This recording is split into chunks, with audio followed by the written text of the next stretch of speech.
Hello and welcome to Sakshi TV. Shami ఈ team India speed star గురించి ప్రత్యేకంగా పరిచయం అవసరం లేదు. మ్యాచ్ ఫలితాన్ని శాసించగల కొద్ది మంది బౌలర్లలో షమి ఒకడు. మరో 3 రోజుల్లో టీ20 వరల్డ్ కప్ ప్రారంభం కానున్న సందర్భంగా ఇప్పుడంతా ఇతని గురించే చర్చ జరుగుతోంది. షమి అందుబాటులో ఉంటే బాగుండేదన్న భావన కలుగుతోంది. గత ఏడాది తన పేస్ బౌలింగ్ తో వన్డే వరల్డ్ కప్ లో షమి సృష్టించిన భీభత్సం అంతా ఇంత కాదు.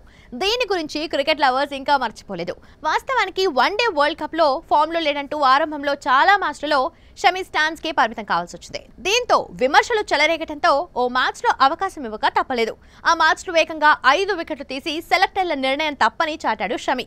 అంతటితో ఆగాడా అనుకుంటే ప్రతి మ్యాచ్ లోనూ తన బౌలింగ్ తో విధ్వంసనే సృష్టించాడు. చివరికి అందరికంటే తక్కువ మ్యాచ్లు వాడి అందరికంటే ఎక్కువ వికెట్లు తీసిన బౌలర్ గా రికార్డు సృష్టించాడు.